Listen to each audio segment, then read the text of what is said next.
If you are thinking about buying yourself an African butterfly fish, then keep watching this video, as I've been keeping African butterfly fish for years. And today I'm going to tell you everything that I know and everything that I've learned when it comes to looking after them. And yeah, let's just get started. Now, like I mentioned before, I've been keeping African butterfly fish for years, people. And yo, I do have to say that African butterfly fish is one of the most unique fish that you will find in this hobby. You'll notice they look a bit like Arowanas, they have that same mouth shape, and that is because they are related to the Arowanas. So yeah, if you've always wanted to keep Arowanas but you've never had the space for such a big aquarium, the African butterfly fish is actually a perfect substitute for someone who has a medium-sized aquarium. Now, another great thing about the African butterfly fish is they are predator fish. So that similar behavior you will get with Arowanas, where they skim on the surface and then grab their food. Yeah, African butterfly fish are gonna do the exact same thing, and even better, because you can feed them live crickets and insects, because that's what they do in the wild. If you look at them from the top, they look a bit like leaves, and they use that to camouflage themselves and sneak up to an insect and then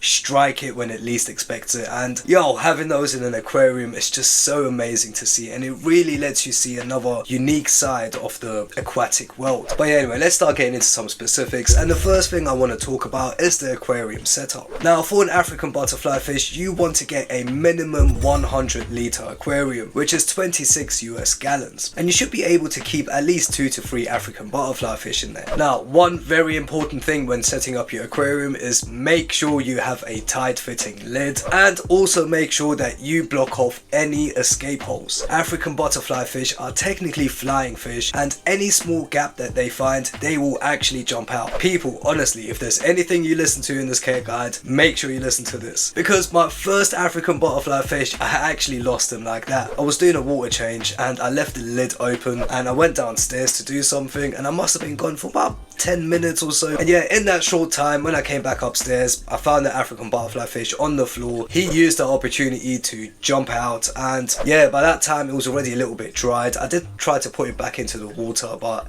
it didn't really do anything, and yeah, unfortunately I lost my African butterfly fish that way. Now, another one I lost that also to a very similar experience. Like, I upgraded my filter in the Fluval Roma 200, and the pipes coming into the aquarium required me to cut a hole into the lid, and yeah, the pipes kind of created this gap, and the African butterfly fish used that gap to jump out as well. And people, I'm telling you, the gap was about this big and it still managed to jump out. So yeah, just know they are jumpers and they can see those escape routes, so make sure you have a tight fitting lid and make your tank escape proof. I've made a video about how to make your tank escape proof. I'll put it up here somewhere if you want to watch it, and yeah, just make sure you do that, people, because the last thing you want is to lose your African butterfly fish to something like that. Now, when it comes to the hardscape, you don't actually need anything. African butterfly fish are surface dwellers, and they spend majority, if not all of their time on the surface waiting for food or insects to come their way. So yeah, when it comes to the actual hardscape in the middle of your aquarium, you don't need to worry. The only time you'll ever see your African butterfly fish actually go deep into the middle section or even the bottom is when they're severely stressed out, like maybe doing a water change, or if you're doing some maintenance in the aquarium. Those are the only times you're ever going to see them in the middle or the bottom. Now, if you do have something that reaches the surface, maybe some branches, or I don't know, if you have like a polydarium type of setup where you only have a halfway and then you have rocks that stick out of the water, yeah, they're going to enjoy that, because of course that will give them that cover and camouflage for the surface. But they are going to prefer surface plants, which brings us to the next part, which is plants. Once again, anything in the middle and the bottom, they're really not going to care about that. So if you want those plants for yourself or for the other fish, then by all means. But for the African butterfly fish, the only things you really want are surface plants or long plants that reach the surface, so something like grass. In my Roma 200, I've got grass, and that reaches all the way to the surface, and the African butterfly fish absolutely love it. Like, they look so comfortable and happy amongst the grass. It looks amazing. You can really tell they enjoy that grass. They literally spend their time in there all day, just chilling, wait until feeding time, and then of course when we put the food in, that's when they get really active, and once they've eaten, they go back to chilling amongst the grass. I was waffling for a while, but yeah, in regards to hardscape, anything that reaches the surface they're going to enjoy, and plants, once again, anything that reaches the surface or surface plants, they are really really going to enjoy that. And I guess the last thing we'll talk about when it comes to aquarium setup is the temperature, and I keep all of my aquariums at 26 degrees Celsius, and the butterfly fish are doing great. Now do keep in mind, when you first buy your African butterfly fish and bring them from the store to your home aquarium, they can be a bit stressed out, so for the first day or two they might act a bit nervous or hide away and be shy, but that is completely normal. You know, that whole journey can be a bit stressful, but once they settled, you should see that really cool natural behavior where they float by the surface plants and just camouflage themselves and make themselves look like leaves. Now for this next part I want to talk about feeding, and here is where it gets a little bit interesting. You see, African butterfly fish, like I mentioned earlier, are predator fish, and you can feed them crickets. Now if you do choose to feed them crickets, little heads up people, it is a bit sad.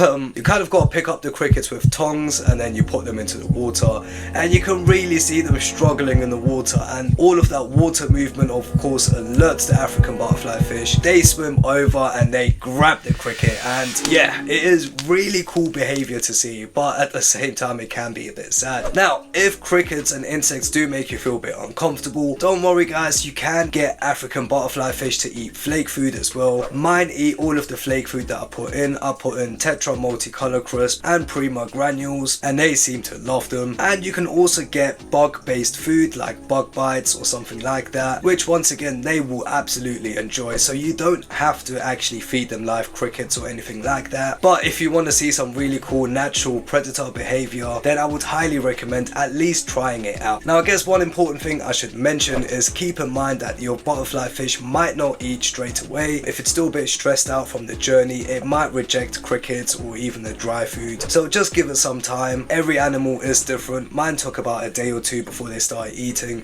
but yours could eat on the first day, or it could take 3-4 days. Yeah, every single animal is different, but just be patient and make sure you have loads of surface plants and things like that that will make them feel comfortable a lot faster. Now when it comes to the feeding schedule, because my African butterfly fish eat all of the dry food and pretty much eat anything I put into the aquarium, I don't need to focus on putting too many crickets into the tank, and just my normal feeding that I do with all of the other fish is enough to keep them sustained and well fed. However, when I do buy crickets, I do tend to put in 2 to 3 crickets per week, and yeah, they do seem to enjoy those as well. Now when you buy your African butterfly fish, make sure you ask at the store what that specific fish is eating. Some stores will have them trained on dry food straight away. That is the ideal thing that you want, because you don't know whether you're always going to be able to get crickets. However, unfortunately some stores only feed their African butterfly fish crickets, so if you do find one like that, just keep in mind it might take a little bit of work to try and get them to eat flake food, because they're very used to getting crickets and having that hunting behavior. Now talking about feeding, this brings us nicely to tank mates, because there are definitely some fish that will end up as snacks. Now I learned that lesson fairly quickly. About 2 months after I bought my first African butterfly fish, I bought myself some Celebi half-beaks. For anyone who doesn't know what they are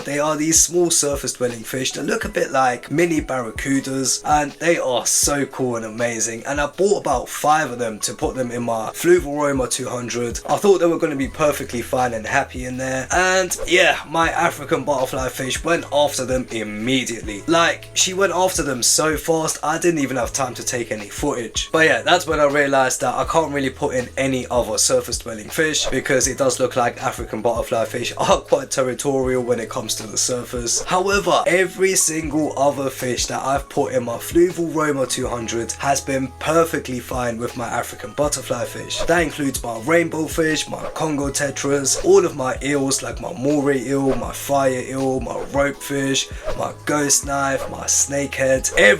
Every single other fish that does not chill by the surface has been perfectly fine and happy with my African butterfly fish. Now I'm going to make a separate video where I dive into much more detail and literally give you a list of every single fish that worked, but here were a few examples for now. Actually, before we move on from this, just really quickly, people do keep in mind there are always going to be risks. I mean, just because all of these fish worked out for me and my African butterfly fish, like, you could try out the exact same thing, and then for whatever reason yours might actually go after those fish. So everything I'm saying here, just use it as a guideline. Remember that every single animal is different, they all react differently to different animals, and they all have their own individual personalities. By the way people, I don't know if you can notice, but I've bought myself some new lights I've saved up for a while. They were expensive, man. They cost about £80. The light I've been using before was like a £30 ring light, and yeah man, it was a bit of an investment. They are quite bright, but let me know what you think people. Is the image better? Do you prefer them, or should I turn them down a little bit? Yeah, just let me know man. It's my first day using these, and yo, they are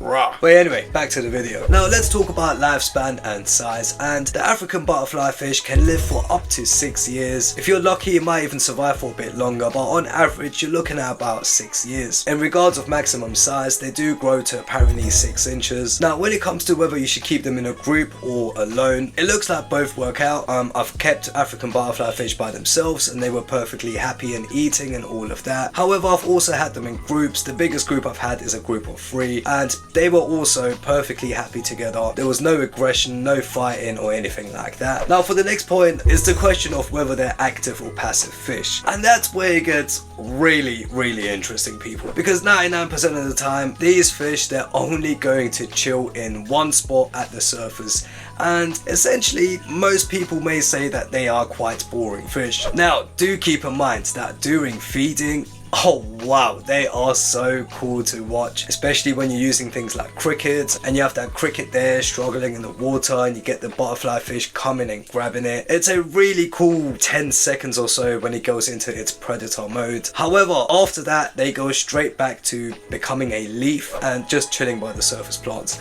So just be aware, they are very passive fish. They pretty much spend their entire time just chilling on the surface, pretending to be a leaf, waiting for an insect to come into the water. Now when it comes to whether they're beginner fish or not, I would say they are a bit of a 50-50. They are fairly easy to look after, especially if you can get yourself some that have been trained on dry food, so you don't have that whole thing about having to feed them insects and that. But the reason I say it's a bit of a 50-50 is because it's got that thing of making your aquarium escape proof. You really need to make sure that your aquarium setup is done correctly, that you've blocked off all the gaps, that you've got some nice surface plants and you have a good enough light that actually keeps those surface plants alive. However, you don't need to be a super aquarium expert to keep them. They are very hardy and very straightforward fish. It's just there are a few things that can go wrong, so just get your experience up. Now people, please do keep in mind, I am not an expert. Everything that I have mentioned in this video is based on my experience or what I've learned over these past few years of keeping African butterfly fish. Now the African butterfly fish is only one of many unique fish that I have. For example, I have a freshwater moray eel, and if you want to see that care guide, then click right here.